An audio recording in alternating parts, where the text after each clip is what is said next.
Assalamualaikum warahmatullahi wabarakatuh. Bismillahirrahmanirrahim. Alhamdulillahirabbil alamin. Allahumma shalli ala sayyidina Muhammadin wa ala alihi wa sahbihi ajmain. Amma ba'd. Pada pertemuan hari ini, insya Allah kita akan membicarakan tentang pengantar usul fikih.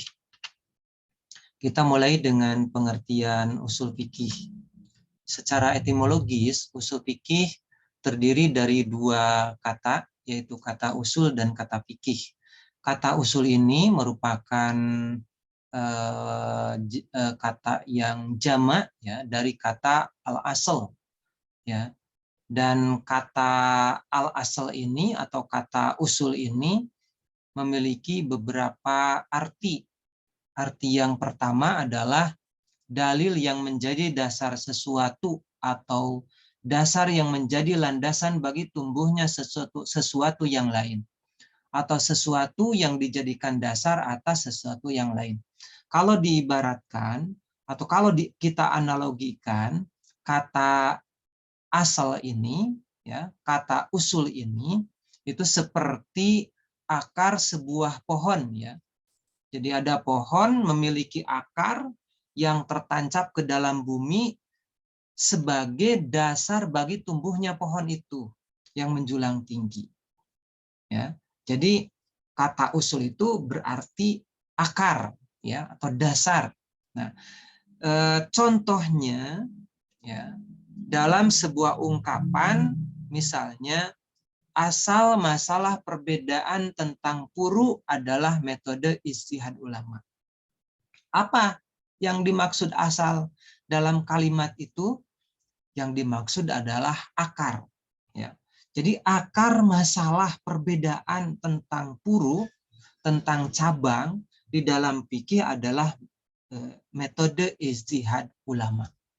Ya. Nah, jadi makna yang pertama dari kata usul itu adalah dalil atau dalil yang menjadi dasar sesuatu atau dasar yang menjadi landasan bagi tumbuhnya sesuatu yang lain atau sesuatu yang dijadikan dasar atas sesuatu yang lain. Atau bisa juga dianalogikan ya pada sebuah bangunan yang memiliki pondasi.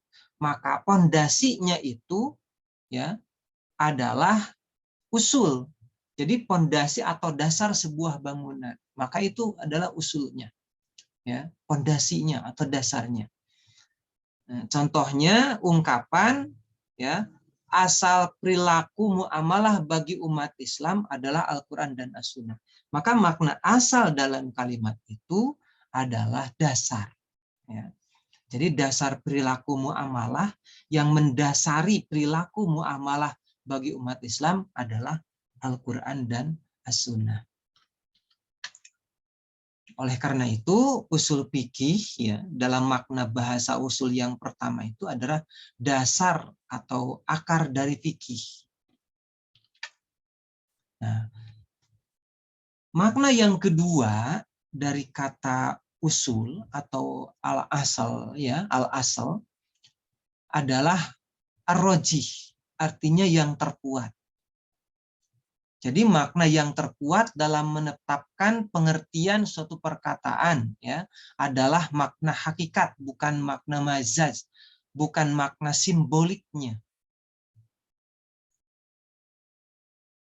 Contoh ungkapan para ahli usul fikih dalam kaidah usul tentang makna hakikat ya. Al-aslu fil kalami al-haqiqah. Asal makna suatu perkataan adalah makna hakikat. Maka kata asal itu bermakna yang terkuat. Ar-rajih, yang terkuat. Jadi makna yang terkuat dari sebuah perkataan adalah makna hakikat. Ya, jadi bukan makna simbolik. Contoh dalam Quran surat Al-Maidah ayat 6. Ya. Di situ disebutkan ada kata kalimat aulamastumun nisa. Ya, ayat lengkapnya ini ayat tentang berwudu ya ketika akan melaksanakan sholat. Ya ayyuhalladzina amanu idza kumtum ila sholah. Wahai orang-orang yang beriman, apabila kamu hendak mengerjakan sholat, pagsilu wujuhakum, maka basuhlah mukamu. Wa aidiakum ilal marafiq, ya. Dan tanganmu, basuh tanganmu sampai dengan siku. Wamsahu biruusikum, dan sapulah kepalamu. Wa arjulakum ilal ka'bain, dan basuhlah kakimu sampai dengan kedua mata kaki. Wa in kuntum junuban, jika kamu junub, fattoharu, mandilah, ya, bersucilah, itu dengan mandi. Wa in kuntum mardo, dan jika kamu sakit, aus ala safarin, atau dalam perjalanan, au ja'a ahadum minkum minal ghaid, atau kembali dari tempat buang air, aula mastumun nisa, atau menyentuh perempuan, falam tajidu ma'ang,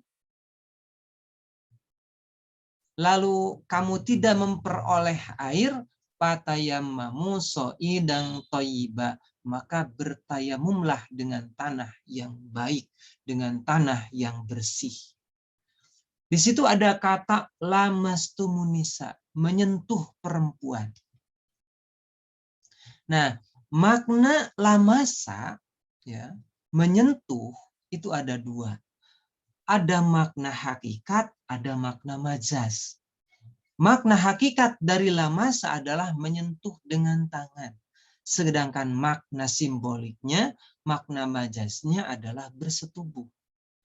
Kalau kemudian kita melihat tadi, ya, kaidah usuliyah, al-aslu fil kalami al-haqiqah, ya.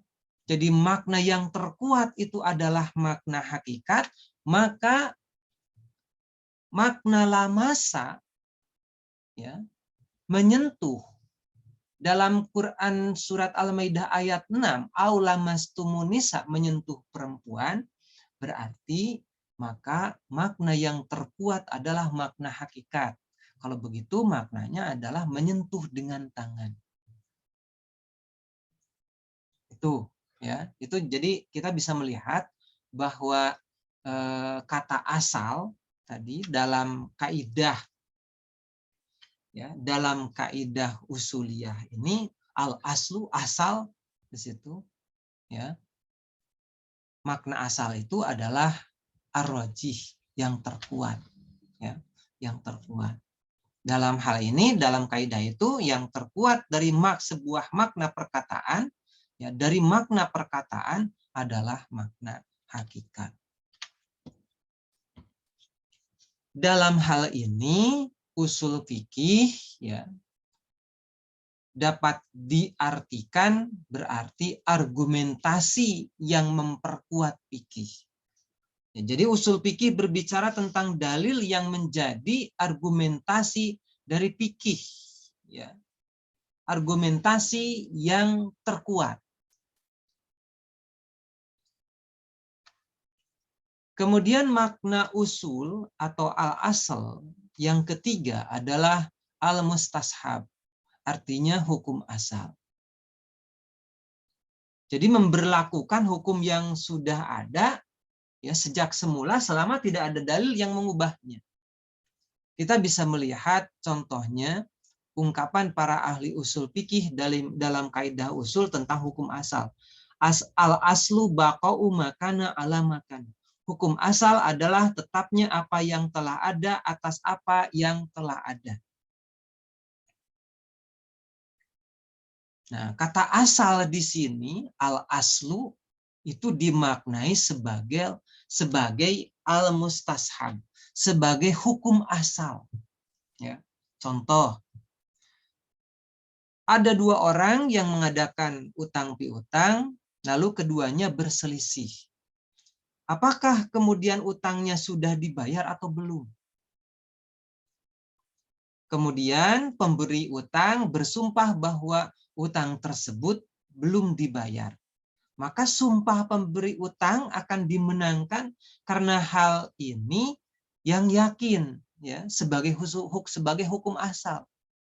Ya.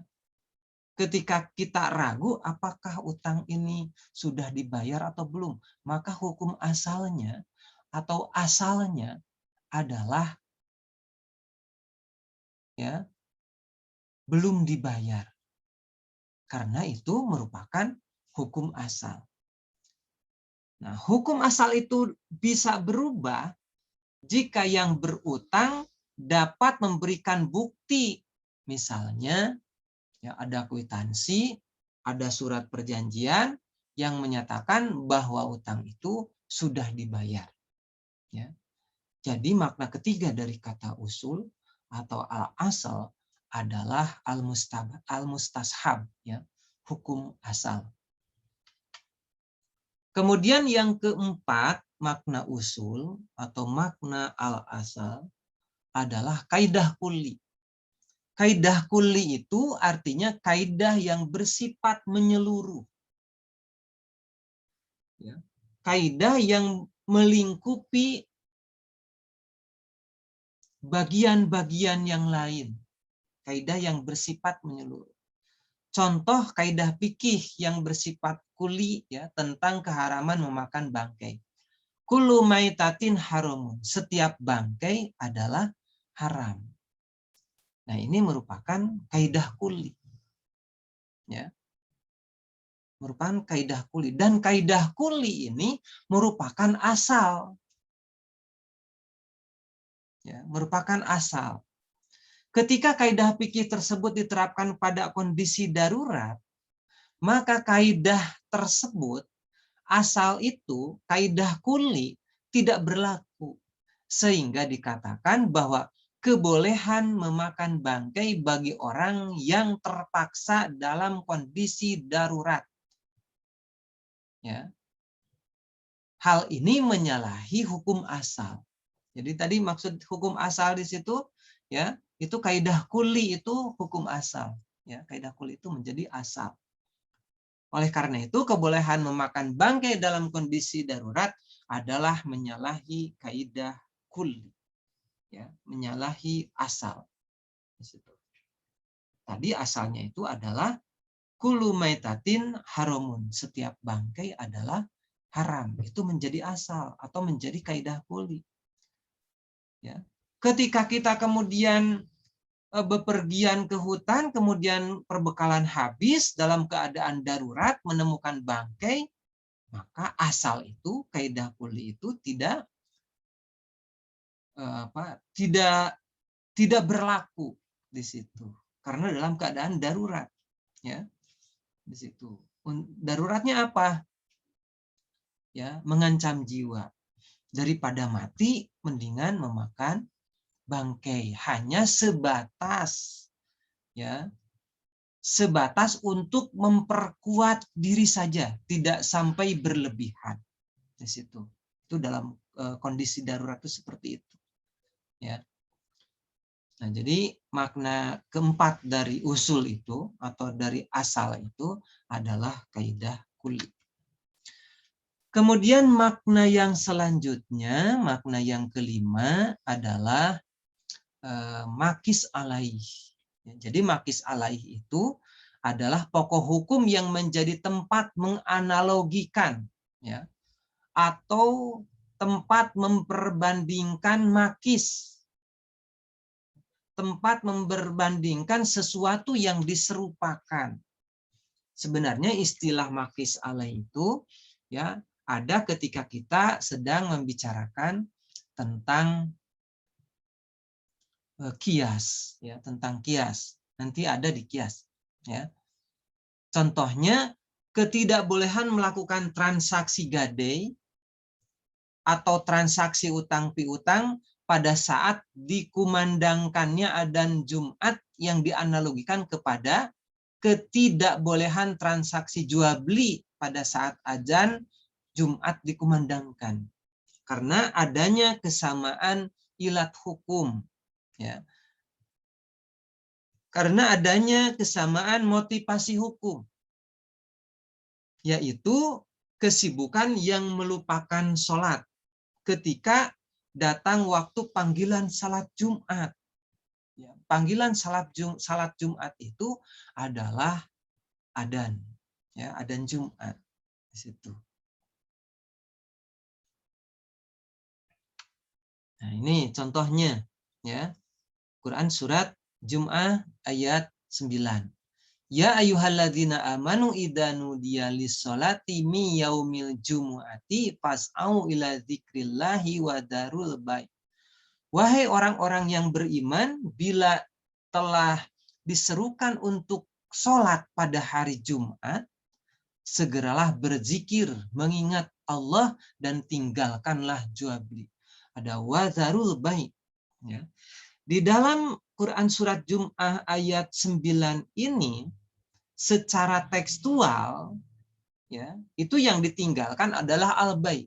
Wadarul bai', tinggalkanlah jual beli. Nah, persoalannya kemudian, ya, apakah transaksi-transaksi tersebut selain jual beli adalah termasuk transaksi yang harus ditinggalkan? Ya. Kalau melihat makna dari asal itu makis aleh, ya,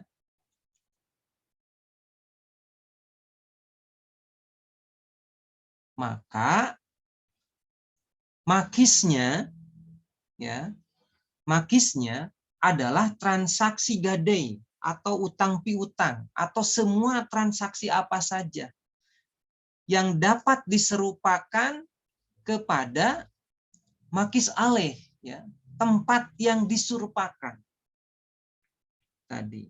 Dan tempat menyerupakannya adalah jual beli, transaksi jual beli. Jadi makis yang diserupakan itu transaksi-transaksi, ya, muamalah. Misalnya transaksi gadai, utang piutang, ya, dan lain sebagainya. Dan ini disebut dengan puru atau cabang.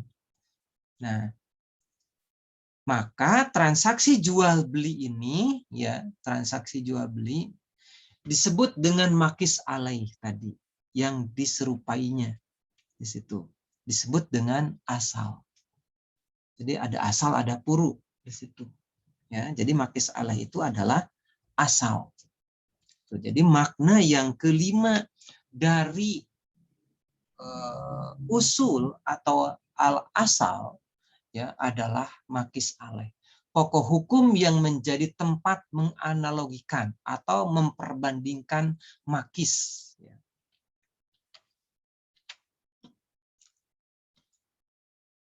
Nah, itu ada 5 makna dari kata al-usul atau al-asal. Ya.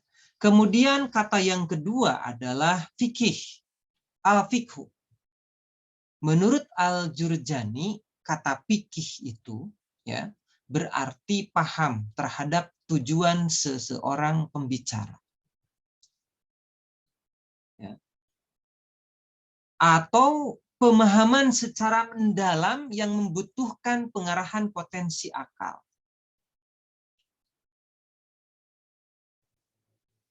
Nah, makna fikih, pemahaman secara mendalam yang membutuhkan pengarahan potensi akal, itu ada disebutkan dalam Quran surat An-Nisa ayat 78. Ya. Fama liha ula il qaumi la yakaduna yafqahuna hadisa. Maka mengapa orang-orang itu, orang-orang munafik, hampir-hampir tidak memahami pembicaraan sedikit pun.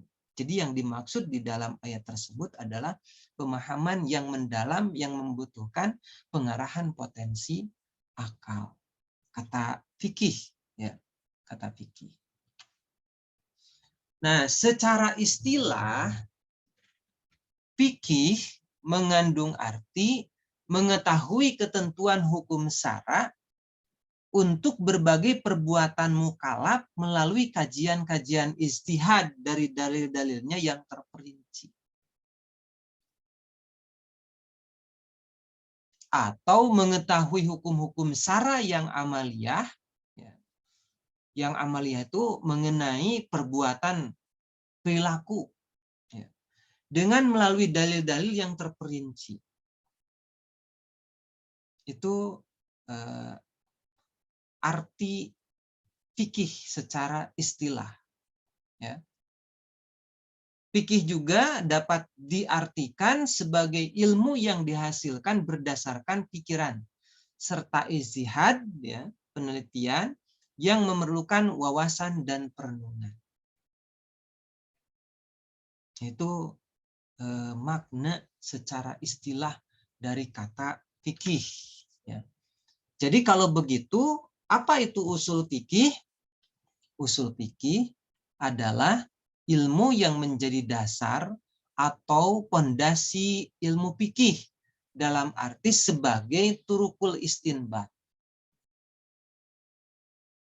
Jadi turukul istinbat itu cara-cara yang ditempuh seorang mujtahid dalam mengeluarkan hukum dari dalilnya, baik dengan menggunakan kaidah-kaidah syariah seperti qiyas, istihsan, maslahah mursalah, istishab, ajariah, dan lain sebagainya, maupun dengan menggunakan kaidah-kaidah kebahasaan seperti dilalah lafziyah, mantuk, mafhum, hakikat, majaz, mutlak muqayyad, dan lain sebagainya. Ya. Atau kaidah-kaidah usuliyah lainnya agar fikih hukum, ya, jadi fikih hukum hasil ijtihad itu yang dihasilkan meraih sebanyak mungkin nilai-nilai syariah. Nah, jadi usul fikih itu adalah sebagai turukul istinbat, metode istinbat, ya, metode yang ditempuh seorang mujtahid, ya, dalam mengeluarkan hukum dari dalilnya, baik dengan menggunakan kaidah syariah maupun menggunakan kaidah kebahasaan, sehingga, ya, hukum yang dihasilkan meraih sebanyak mungkin nilai-nilai syariah.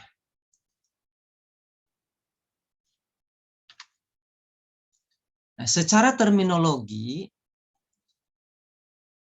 usul fikih, ya, didefinisikan oleh para ulama ahli usul. Misalnya, menurut Imam Al-Ghazali, ya, usul fikih adalah ilmu yang membahas tentang dalil-dalil hukum syara dan tentang bentuk-bentuk penunjukan dalil terhadap hukum. Ya, jadi membahas tentang dalil-dalil hukum syara dan bentuk-bentuk penunjukan dalilnya terhadap hukum. Itu menurut Imam Al-Ghazali.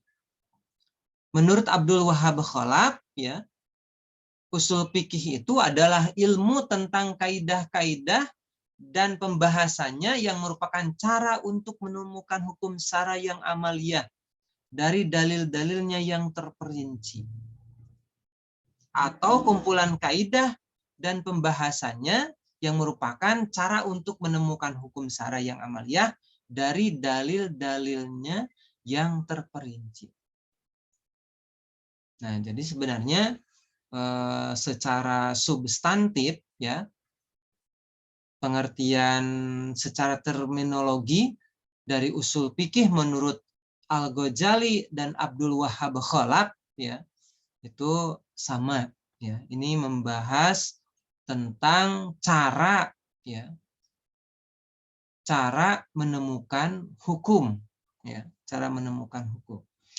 Menurut Abu Jahroh, usul fikih itu adalah kaidah yang dapat dijadikan sebagai patokan untuk mengkaji ketentuan-ketentuan hukum untuk berbagai perbuatan mukallaf yang ditelaah dari dalil-dalilnya yang terperinci. Jadi substansinya adalah tetap sama, ya. Jadi usul fikih itu adalah cara, ya, atau metode mengeluarkan hukum. Ya, tadi sebagai turukul istinbat, ya, turukul istinbat, metode mengeluarkan hukum. Usul fikih sebagai metodologi fikih. Nah, usul fikih sebagai metodologi fikih, ya, maka usul fikih mengkaji bagaimana cara Al-Quran dan As-Sunnah, ya, dalam mengeluarkan hukum. Karena Al-Quran dan As-Sunnah itu sebagai sumber hukum, sumber ajaran Islam yang pokok, ya, maka ketika usul fikih sebagai metodologi fikih, maka usul fikih mengkaji tentang bagaimana cara Al-Quran dan Sunnah mengeluarkan hukum. Sehingga diketahui metode ijtihad, ya, baik kaidah usuliyahnya,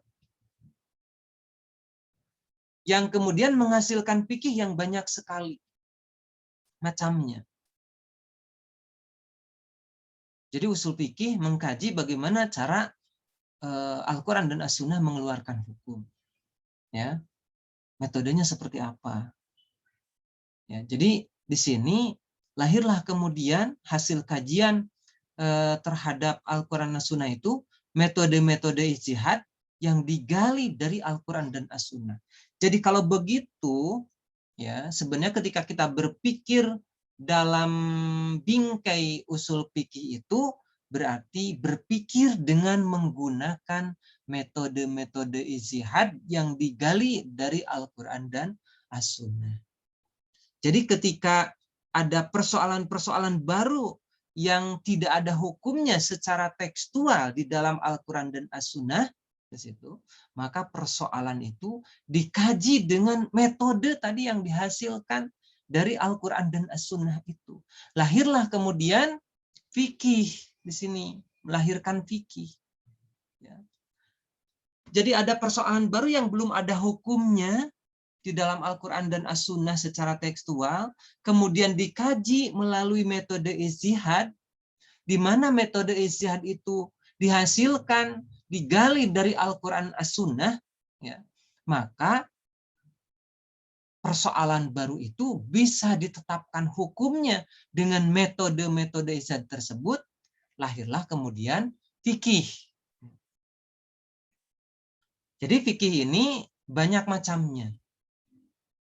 Ya, banyak macamnya, kemudian disimpulkan secara induktif menjadi apa yang disebut dengan prinsip-prinsip umum fikih.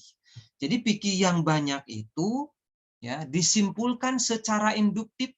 Induktif itu kan dari khusus ke umum.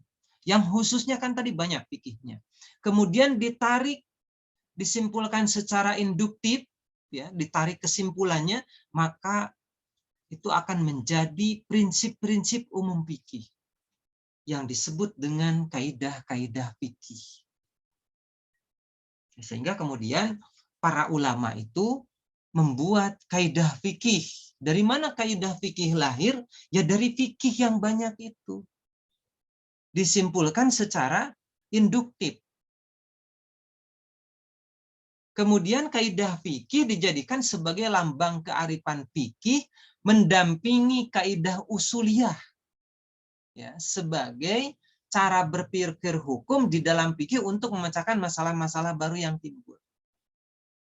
Jadi kalau misalnya ada masalah baru, ya, ada kaidah usuliyahnya tadi, metode ijtihadnya, ya, dikaji di situ.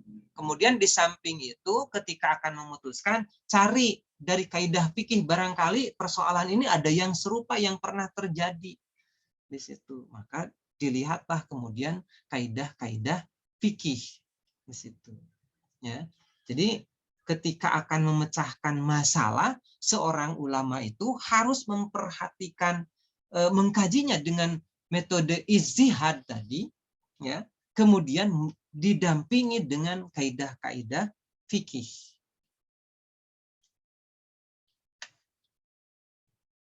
Nah, ini terbentuknya kaidah fikih, ya, terbentuknya kaidah fikih. Ini fikih yang banyak, begitu adalah hasil ijtihad, ya. Jadi sebenarnya kalau hasil ijtihad itu terbuka untuk berbeda, ya, terbuka untuk terjadi perbedaan pendapat. Kenapa? Ya. Satu, kapasitas keilmuan mujtahid berbeda. Yang kedua, metode yang digunakan mungkin juga berbeda. Ya. Maka kemudian bisa terjadi perbedaan di dalam hasil ijtihad, yaitu perbedaan fikih. Jadi wajar kalau persoalan fikih itu berbeda. Karena persoalan fikih adalah bukan persoalan yang apa ya istilahnya? Bukan persoalan yang mendasar, bukan persoalan yang paling mendasar. Jadi persoalan yang paling mendasar di dalam agama itu adalah akidah, ya. Akidah. Dan fikih bukan akidah. Fikih itu hasil ijtihad. Jadi wajar berbeda pendapat karena metodologinya berbeda. Nah, kembali ke terbentuknya kaidah fikih. Jadi tadi hasil ijtihad tentang persoalan baru, ya, karena persoalan baru itu pasti banyak muncul karena persoalan itu muncul seiring dengan perkembangan peradaban manusia. Ya. Maka muncul kemudian dikaji dengan metode ijtihad, lahirlah fikih. Ya, fikih itu tadi banyak macamnya. Ya, nah kemudian dari fikih-fikih itu kemudian dipilah-pilah, ya, berbicara tentang fikih yang setema di situ. Ini fikih yang setema A, ini setema B, ini setema C. Nah dari situ kemudian dibuatlah kaidah fikih di situ. Ya, dibuatlah kaidah fikih. Jadi jelas munculnya kaidah fikih itu adalah dari fikih. Kalau kaidah usuliyah tadi munculnya adalah dari kajian terhadap sumber hukum Islam. Ya. Kajian terhadap Al-Quran dan As-Sunnah. Bagaimana Al-Quran dan As-Sunnah dalam mengeluarkan hukum, lahirlah kaidah usuliyah. Kembali ke kaidah fikih, ya ini contoh, ya. Ada fikih tentang ibadah, ya. Lahirlah kemudian kaidah fikih ibadah. Misalnya al-aslu fil ibadati al-batlanu hatta yakuma dalilu ala amri. Jadi hukum asal di dalam ibadah itu adalah batal. Ya. Sehingga ditemukan dalil yang memerintahkan. Jadi yang namanya ibadah itu tidak sembarangan. Ya, jadi ibadah itu tidak bisa melakukan kreasi, sifatnya dogmatis di situ. Ya, karena tadi hukum asalnya batal. Kalau kita kemudian sholat tidak dicontohkan oleh Nabi, maka batal hukumnya. Ya, di sini kaidah fikih ibadahnya itu al aslu fil ibadati al batlanu hatta yakuma dalilu ala amr. Ya, ala amri. Jadi hukum asal, ya, dalam ibadah itu adalah batal sampai ditemukan dalil yang memerintahkannya. Kemudian contoh yang kedua, fikih muamalah itu kan dalam persoalan muamalah itu lahir fikih hasil ijtihad. Ya. Hasil ijtihad, kemudian lahirlah kaidah fikih muamalah. Di antaranya al-aslu fil muamalati al-ibahah. Ternyata hukum asal di dalam muamalah itu boleh. Jadi hukum asalnya boleh. Ya, dasarnya boleh. Ya. Ini berbeda dengan ibadah. Kalau ibadah itu hukum asalnya tertutup. Kalau kayak muamalah itu hukum asalnya terbuka. Nah, oleh karena itu di dalam muamalah, ya, itu boleh orang melakukan kreasi, berkreativitas itu boleh dalam muamalah. Sepanjang tidak bertentangan dengan dalil Al-Quran dan As-Sunnah. Itu tidak bertentangan dengan prinsip-prinsip umum Al-Quran dan As-Sunnah. Misalnya di dalam muamalah, ya, apakah kemudian boleh enggak naik kendaraan bermotor, ya, itu persoalan muamalah. Nah, boleh, karena hukum asalnya adalah al-ibahah. Dan banyak lagi contohnya, ya, dalam muamalah itu, karena tadi itu muamalah itu berkembang seiring dengan peradaban manusia. Kemudian yang ketiga, tadi ada fikih nikah gitu. Di situ dibuatlah kemudian kaidah fikih nikah. Ya, contohnya al aslu fil ibdoi at-tahrim. Jadi hukum asal nikah itu haram. Ya. Sampai terjadi akad. Di situ. Ya. Sampai terjadi akad. Nah, ini barangkali, ya, bagaimana terbentuknya kaidah fikih. Ya, di mana kaidah fikih itu dibentuk dari fikih-fikih yang banyak, ya, yang kemudian disimpulkan secara induktif, lahirlah kaidah fikih. Nah, sekarang kaidah usuliyah di sini, ya. Kalau tadi kaidah usuliyah itu muncul ketika, ya, dilakukan pengkajian terhadap Al-Quran dan As-Sunnah.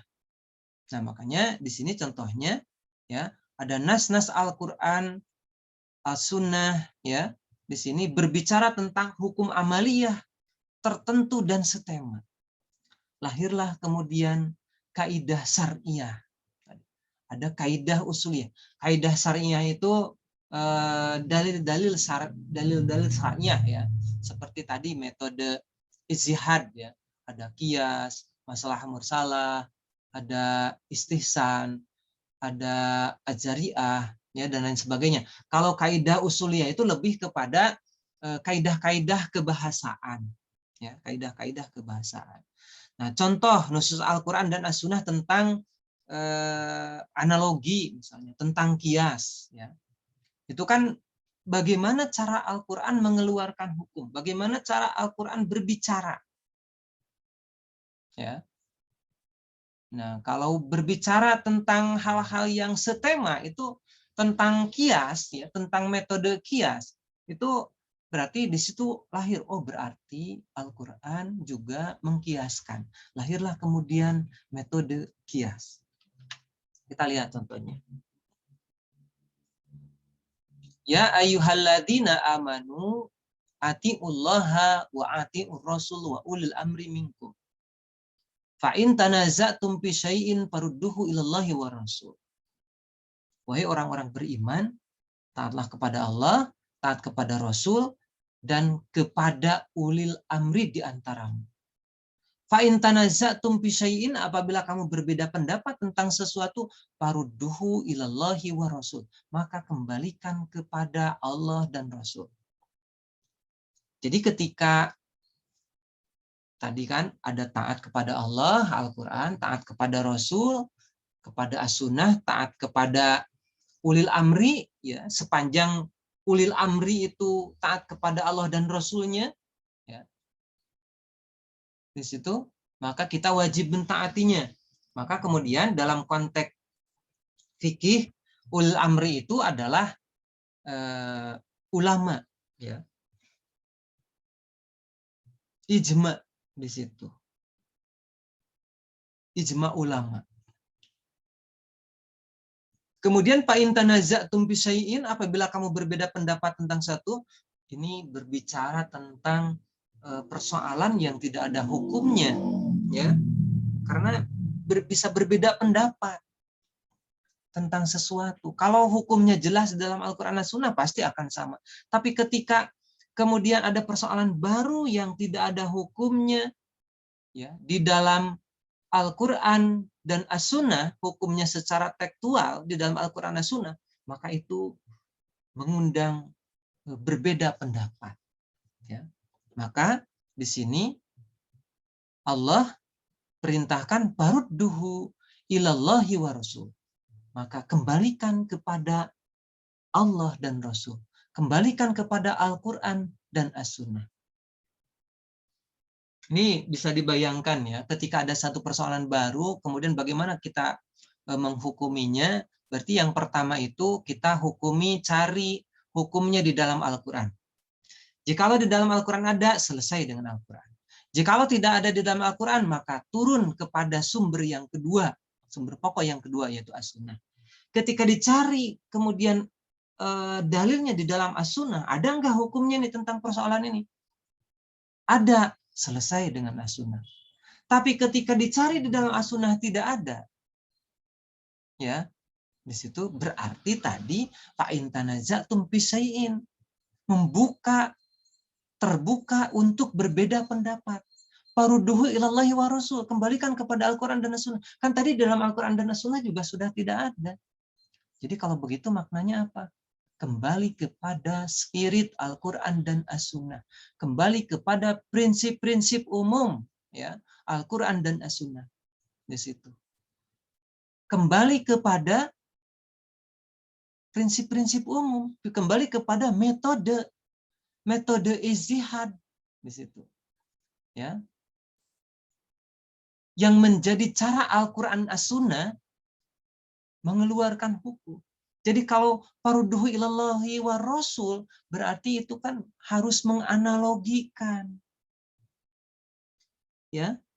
Menganalogikan itu berarti kias. Jadi persoalan A ada hukumnya. Persoalan B tidak ada hukumnya. Lihat ada persamaan enggak antara persoalan A dengan persoalan B. Jika ternyata persoalan B itu ada kesamaan di situ, motivasi hukumnya ya, atau ilat hukumnya di situ, maka dapat diketahui hukum persoalan B, yaitu sama dengan hukum dari persoalan A. Itu kemudian yang disebut dengan kias di situ. Ya. Metode kias, farudduhu ilallahi wa rasul itu, ya, itu yang pertama kali Imam As-Syafi'i ketika menulis Ar-Risalah itu kias di situ. Ya. Jadi Al-Quran, As-Sunnah, ijma, kias di situ. Jadi metode kias. Meskipun nanti pendapat ulama yang lain bukan menyebutkan kias misalnya. Farudduhu ilallahi wa rasul, kembali kepada spirit Al-Quran dan As-Sunnah. Ya mungkin saja yang dimaksud adalah kemaslahatan. Kenapa? Karena ketika Al-Quran As-Sunnah memberikan hukum, di situ kemudian terkandung kemaslahatan bagi umat manusia. Di situ. Sehingga lahirlah kemudian istihsan, lahirlah kemudian maslahah mursalah di situ, ya. Itu.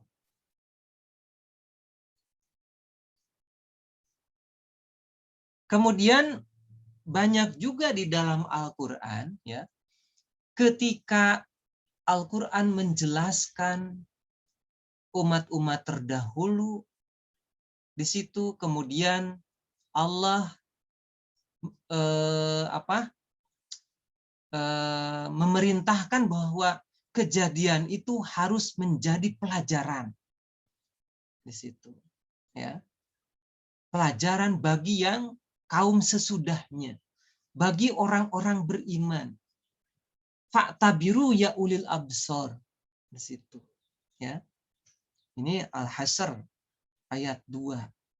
Itu dalam kasus orang-orang kafir, ya, yang terusir, padahal secara logika mereka tidak mungkin mereka dapat terusir di situ, ya, terusir dari kampung halamannya. Maka harus menjadi pelajaran. Jadi ketika ada fa'tabiru ya ulil absor, jadikan pelajaran. wahai orang-orang yang melihat gitu kan, yang memperhatikan,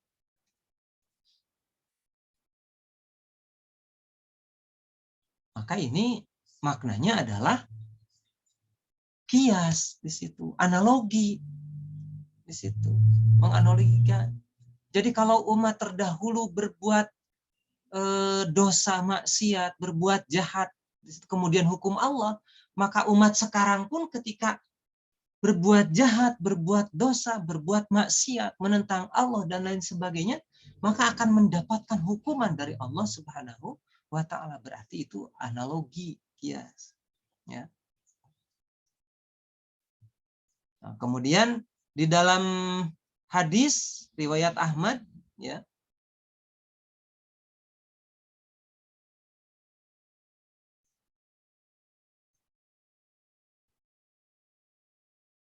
dan Abu Daud di situ ya, ini hadis ini berbicara tentang Umar bin Khattab, ya, yang mendatangi Rasulullah itu. Kemudian Umar bin Khattab itu suatu hari tertarik kepada istrinya, ya. Kemudian dia mencium istrinya padahal ia sedang berpuasa. Kemudian mendatangi Rasulullah dan bertanya apakah batal atau tidak puasanya, ya. Dijawab oleh Rasulullah SAW bahwa tidak dijawab langsung, ya, oleh Rasulullah SAW, tetapi Rasulullah menganalogikan batal tidaknya mencium istri sedang berpuasa kepada berkumur-kumur. Di situ, ya. Ditanya Umar, seandainya engkau berkumur-kumur, apakah batal tidak puasamu? Kata Umar, ya tidak batal. Di situ, ya. Maka kata Nabi, kenapa engkau tanyakan? Artinya apa? Jawaban Rasulullah itu adalah dengan menganalogikan, ya. Jadi ada kasus tadi Umar, ya, ada keraguan, bertanya kepada Nabi, jawaban Nabi SAW, jawabannya melalui metode kias. Oh, berarti Rasulullah pun di situ, ya, mengkiaskan. Lahirlah kemudian metode kias situ. Dan metode kias ini dalil syariah, kias itu, ya, dalil syariah. Nah, ini kalau yang ini contohnya contoh dari kaidah kebahasaan, ya, kaidah kebahasaan. Misalnya kita di dalam Al-Qur'an baca kulu wasrobu mirizkillah. Berarti ini adalah perintah makan dan minum. Idza tadayangtum bidainin ila ajalin musamman faktubuh, perintah menuliskan. Ya, ketika utang piutang di situ. Kemudian ya ayyuhalladzina amanu kutiba alaikumusiyam, ya, ini perintah berpuasa. Wa aqimus shalah wa atuz zakah, ini adalah perintah salat dan zakat. Ya, ini semua perintah di situ. Hanya persoalannya, ya, dari beberapa ayat Al-Qur'an ini, nusus Al-Qur'an ini ada kalimat perintah, apakah kemudian kalimat perintahnya menunjukkan wajib atau sunat itu? Ya. Di sini. Atau mubah. Hanya boleh saja, tidak sampai wajib, tidak sampai sunat. Ya. Di mana wajib, sunat, mubah itu merupakan bagian dari ahkamul khamsah di sini. Ya. Itu yang larangannya kan ada makruh dengan haram di sini. Nah, ini kalimat perintahnya. Apakah makan minum itu wajib?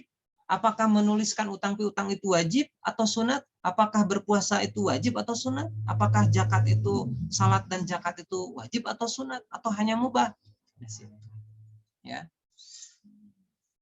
Nah, kemudian dikaji oleh para ulama, ya, secara kebahasaan di situ kalimat-kalimat perintah ini, kalimat amr, ya, kalimat perintah, lahirlah kemudian kaidah tentang lafal perintah di sini. Al aslu bil amri lil wujub. Wala tadulu ala ghairihi illa biqorinatin. Jadi hukum asal kalimat perintah itu menunjukkan kepada wajib. Ya. Wala tadulu ala ghairihi, dan tidak menunjukkan kepada selain wajib illa biqorinatin, kecuali ada korina, ada petunjuk lain, ada dalil yang menunjukkan kepada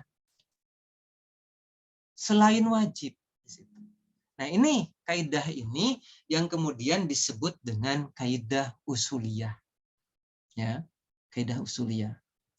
Jadi di dalam usul fikih ini nanti kita akan berbicara tentang, membahas tentang kaidah syar'iyah, dalil syar'iyah, dan kaidah usuliyah. Ya, itu sekitar itu. Ya, sekitar itu.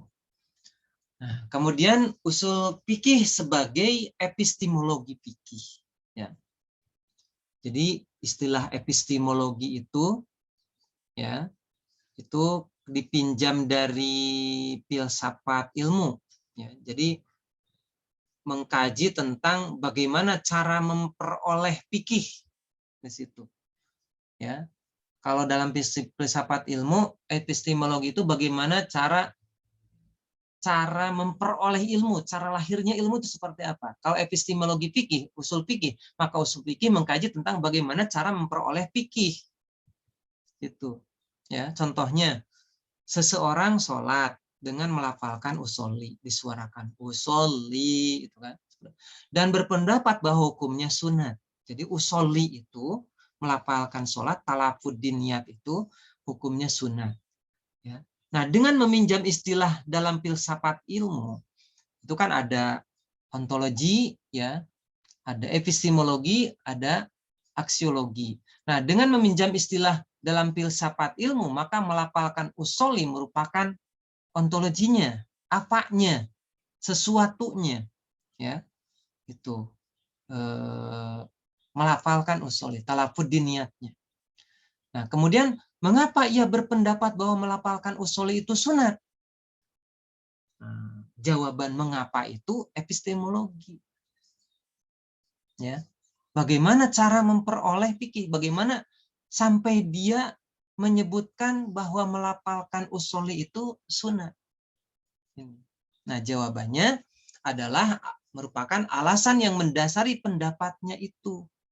Ya, dalam istilah filsafat ilmu ini disebut dengan epistemologinya. Oleh karena itu, pada segi epistemologi orang harus menjelaskan alasannya ia melafalkan usul.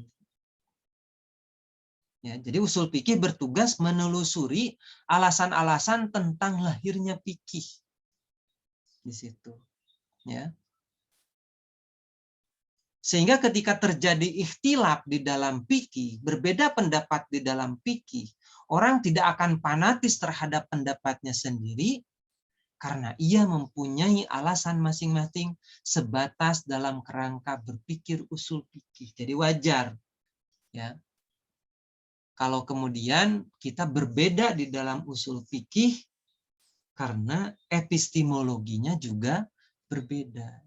Ya, jadi usul fikih sebagai epistemologi itu bertugas menelusuri alasan-alasan tentang lahirnya fikih. Ya, tadi. Fikih tentang sesuatu. Nah, usul fikih dalam historis. Pertama, masa Rasulullah. Pada masa Rasulullah, sumber hukum ada dua, yaitu Al-Quran dan As-Sunnah. Kemudian usul fikih belum muncul secara eksplisit di situ, ya. Di sini karena ada isyarat Nabi Muhammad SAW melakukannya melalui ijtihad. Hanya kalau ijtihad Rasulullah ketika tidak turun Al-Quran, maka itu akan menjadi as-sunnah, menjadi hadis. Kemudian sabda Rasulullah SAW yang artinya sesungguhnya aku memberi keputusan pada kamu melalui pendapatku dalam hal-hal yang tidak diturunkan wahyu kepadaku. Berarti Rasulullah ijtihad di situ. Dan hasil ijtihad Rasulullah SAW tersebut secara otomatis menjadi as-sunnah, menjadi hadis bagi umat Islam. Ya, jadi Rasulullah SAW pernah menggunakan kias ketika menjawab pertanyaan para sahabat. Misalnya tadi ketika Umar bin Khattab bertanya gitu ya, tentang apakah batal atau tidak puasanya seorang ketika ia mencium istrinya pada saat ia berpuasa. Maka jawaban Rasulullah SAW adalah melalui cara mengkiaskan. Nah, cara-cara Rasulullah SAW tersebut di dalam menetapkan hukum itu menjadi cikal bakal timbulnya ilmu usul fikih. Ya. Para ahli usul fikih menyatakan bahwa usul fikih muncul bersamaan dengan fikih, yaitu sejak zaman Nabi Muhammad Shallallahu Alaihi Wasallam.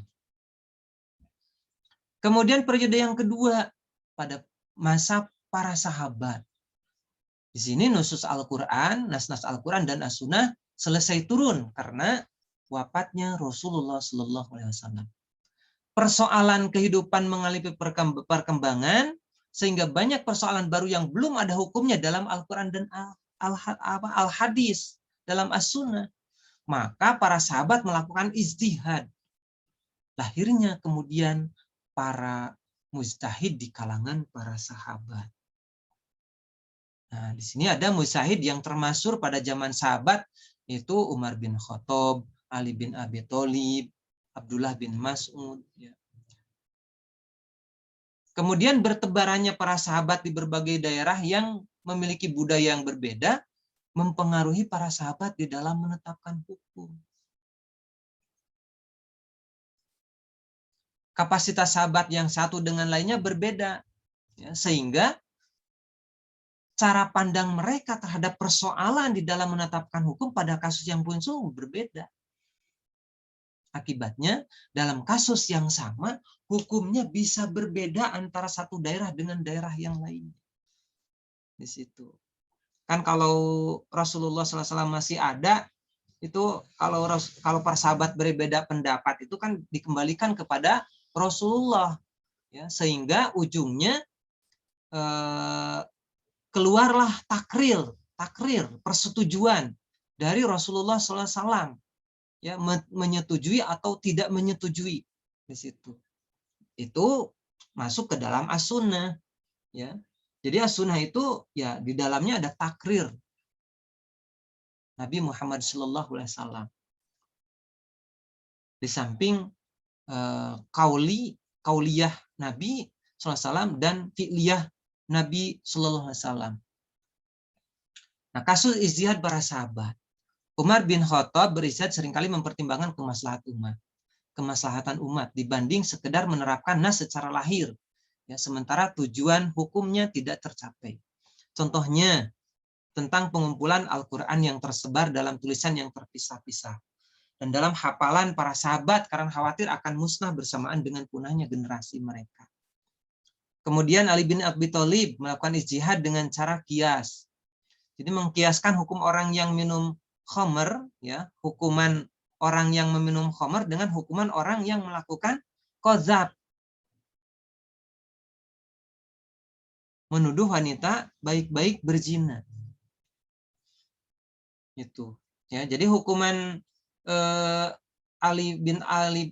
hukuman, ya, orang yang minum khamr oleh Ali bin Abi Thalib itu jadi 80 kali cambuk. Ya, 80 kali cambuk. Yang tadinya 40 itu. Nah, itu dengan mengkiaskan. Ya, mengkiaskan hukuman orang yang meminum khamr dengan orang yang melakukan qadzaf di situ.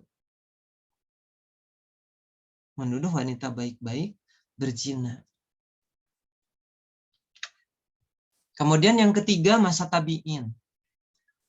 Di mana Islam berkembang semakin luas, permasalahan hukum yang muncul semakin banyak dan luas, munculnya para mujtahid dari berbagai kalangan tabi'in di berbagai daerah. Ya. Di Madinah muncul berbagai fatwa yang berkaitan dengan persoalan-persoalan baru, seperti yang dikemukakan Sa'id bin Musayyab. Ya. Di Irak muncul Alqamah bin Waqqas Al-Lais dan Ibrahim An-Nakhai. Di Basrah juga muncul Hasan Al-Basri. Ya. Tadi di Irak itu muncul Alqamah bin Waqqas Al-Lais dan Ibrahim An-Nakhai, ya. Dan di Basrah muncul Hasan Al-Basri. Akibatnya dalam kasus yang sama hukumnya bisa berbeda antara satu daerah dengan daerah yang lain. Di sini kemudian muncul 3 kelompok ulama, ya, yaitu Madrasah Irak, Madrasah Kufah, Madrasah Madinah. Muncul juga para ulama imam mujtahid, ya, khususnya imam mujtahid mutlak yang 4.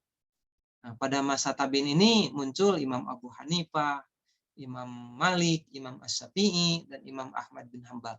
Masing-masing imam mujtahid menciptakan dan memiliki metode ijtihad sendiri-sendiri, sehingga terlihat perbedaan antara satu imam dengan imam lainnya di dalam mengistinbatkan hukum dari Al-Quran dan As-Sunnah. Ini, ya, perbedaan imam mujtahid mutlak dalam menetapkan urutan dalil dalam mengistinbat hukum.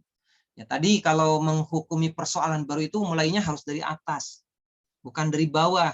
Dari atas dulu, dari Al-Quran, As-Sunnah, turun terus, ya, di situ. Nah, Imam Abu Hanifah, ya, mengurutkan, membuat skala prioritas itu Al-Quran, As-Sunnah, fatwa sahabat, qiyas, ijtihad, ijma, urf. Imam Malik, Al-Quran, As-Sunnah, praktek penduduk Madinah, fatwa sahabat, qiyas, ajarai. Kemudian Imam Asy-Syafi'i mulai dari Al-Quran, As-Sunnah, ijma, qiyas, istidlal. Di situ kemudian Imam Ahmad bin Hambal mulai dari Al-Quran, As-Sunnah, fatwa sahabat, hadis mursal, ya, qiyas di situ. Nah, kita lihat kalau poin 1-2-nya sama. Poin 3-nya itu berbeda, poin 4-nya berbeda. Bayangkan. Wajar kalau kemudian persoalan baru, persoalan fikih hasil ijtihad berbeda pendapat karena metode yang digunakan di dalam berijtihad itu berbeda. Maka hasilnya pun akan berbeda sehingga kemudian kita tidak boleh fanatis terhadap pendapat hasil ijtihad. Ya, jadi sepanjang ijtihad itu didasarkan atas kaidah-kaidah syariah dan kaidah-kaidah usuliyah. Nah, kemudian usul fikih sebagai disiplin ilmu, sebagai sebuah disiplin ilmu, itu mulai dikodifikasikan pada abad kedua Hijriah. Ditandai dengan munculnya kitab Ar-Risalah karya Imam Syafi'i, yaitu sebuah kitab yang disusun berdasarkan khazanah fikih, ya, yang ditinggalkan para sahabat, tabi'in, dan imam-imam mujtahid sebelumnya. Ya. Nah itu usul fikih sebagai sebuah disiplin ilmu. Adapun kajian usul fikih yang menjadi objek kajian usul fikihnya itu mengkaji sumber hukum Islam atau dalil-dalil yang digunakan dalam menggali hukum syara, baik yang disepakati maupun yang diperselisihkan. Kemudian mencarikan jalan keluar dari dalil-dalil yang secara lahir bertentangan. Ya. Ta'arud adillah. Ya. Apakah melalui jamu taufik, tarjih, nasah, gitu. Kemudian pembahasan tentang ijtihad, syarat-syarat dan sifat-sifat seorang mujtahid. Ya, kemudian pembahasan tentang hukum syara yang meliputi syarat dan macamnya, baik yang bersifat tuntutan maupun bersifat meninggalkan sesuatu perbuatan. Termasuk di dalamnya pembahasan tentang al-hakim, mahkum alaih, ya, ketetapan hukum dan perbuatan yang dikenai hukum. Kemudian membahas tentang kaidah-kaidah yang digunakan dan cara menggunakannya dalam mengistinbat hukum, baik melalui kaidah bahasa maupun melalui pemahaman terhadap yang akan dicapai oleh suatu nas. Ya. Pemahaman terhadap tujuan yang akan dicapai oleh suatu nas, yaitu maqasidus syariah. Ini kegunaan usul fikih, ya. Ini tadi objek kajian, yang ini kegunaan usul fikih. Ini kegunaan usul fikih memberi petunjuk tentang kaidah-kaidah dan cara-cara yang digunakan mujtahid dalam memperoleh hukum, ya, melalui metode ijtihad yang telah mereka susun. Kemudian yang kedua, memberikan gambaran tentang syarat-syarat yang harus dimiliki seorang mujtahid sehingga ia dapat menggali hukum-hukum syara dari nas secara tepat. Bagi masyarakat awam, ya, kegunaan usul fikih ini dapat mengerti cara para mujtahid menetapkan hukum sehingga dapat menjadikannya sebagai pedoman dan mengamalkannya. Yang ketiga, ulama fikih dapat menentukan hukum melalui berbagai metode yang dikembangkan oleh para mujtahid sehingga berbagai persoalan baru yang secara lahir belum ada nasnya, belum ada hukumnya, atau belum ada ketetapan hukumnya di kalangan ulama terdahulu dapat ditentukan hukumnya, dapat diijtihad sehingga dapat ditentukan hukumnya. Kemudian yang keempat, berperan penting dalam memelihara agama dari salah penggunaan dalil yang terjadi. Yang kelima, dapat disusun kaidah-kaidah umum kuli, ya, kaidah kuli yang dapat diterapkan untuk menetapkan hukum yang muncul dari berbagai persoalan sosial yang terus berkembang. Dan yang keenam, kegunaan usul fikih itu dapat diketahui kekuatan dan kelemahan suatu pendapat sejalan dengan dalil yang digunakan dalam berijtihad. Sehingga para peminat hukum Islam dapat melakukan tarjih, ya, salah satu dalil. Itu mungkin yang dapat disampaikan, ya, di dalam pengantar usul fikih. Mudah-mudahan dapat dipahami, dapat dicerna. Itu saja yang bisa disampaikan, lebih kurangnya mohon maaf. Assalamualaikum warahmatullahi wabarakatuh.